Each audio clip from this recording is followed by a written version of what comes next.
அக்கா, ஆம்பளைங்களா அப்புறம் சாப்பிட்டுக்கிறாங்களா, லேடிஸ் எல்லாம் ஃபர்ஸ்ட். ஐயோ, என்னக்கா இது, குடிப்பீங்களா? இன்னைக்குதான் ஃபர்ஸ்ட் சாப்பிடுறோம் கண்மணி. வைன் சாப்பிட்டா ஸ்கின் க்ளோ ஆகுமா? நீயும் சாப்பிடுறியா? ஐயோ, என்ன விளையாடுறீங்களா? என்னக்கா இதெல்லாம்? ஏய் கண்மணி, நாங்க வைன் சாப்பிட்டதை யார்கிட்டயும் சொல்லக்கூடாது. சொன்ன அப்புறம் நடக்கிறதே வேற. சரி, நான் சொல்லல. ஏய் கண்மணி, நான் உன்னை எங்கெல்லாம் தேடுறது? அவங்க பாவம் மெதுவா சாப்பிட்டோம். வா, நீ நானும் சாப்பிடலாம். வா சித்தி, வா, உட்காரு. ஏன் சித்தி இப்படி பண்ணீங்க? அன்பு சாப்பிடாம நான் சாப்பிடவே மாட்டேன். என்னையே நீங்க கம்பல் பண்ணி சாப்பிட வச்சிட்டீங்களே. ஆம்பளை தடியனுங்க எல்லாருமே குடிச்சிட்டு இருக்கானுங்க. சாப்பிட்டோமா சாப்பிடலையான்னு கூட அவனுங்களுக்கு தெரியாது. இந்த லட்சணத்துல நீ சாப்பிட்டியான்னு அன்பு கேட்க போறானா என்ன? நம்ம வயிற நாம தான் பாத்துக்கணும். அதுக்குதான் நான் உன்னை மிரட்டி சாப்பிட வச்சேன். சித்தி, சித்தப்பாவும் இந்த கூட்டத்துலதான் இருக்காரு.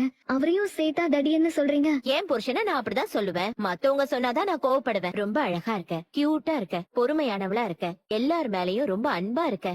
2-3 தடவை ஸ்வேதா அண்ணியும் மயூரி அக்காவும் வேணும்னே என்ன பாட்டிக்கிட்ட மாட்டி விட்டுட்டாங்க. அவங்க பாவம் இல்லையா, அவங்கள காட்டி கொடுக்க எனக்கு மனசே இல்ல. அதனால பாட்டிக்கிட்டயும் அன்பு கிட்டயும் வாய மூடிட்டு திட்டு வாங்கிட்டேன். எங்க அண்ணி என்கிட்ட சொன்னா, அப்போ என்னால நம்பவே முடியல. ஆனா கொஞ்ச நேரத்துக்கு முன்னாடி நடந்ததெல்லாம் பார்த்தப்போ உன் மேல எல்லாருக்கும் எவ்வளவு பெரிய வன்மம் இருக்குன்னு என்னால புரிஞ்சுக்க முடியுது கண்மணி.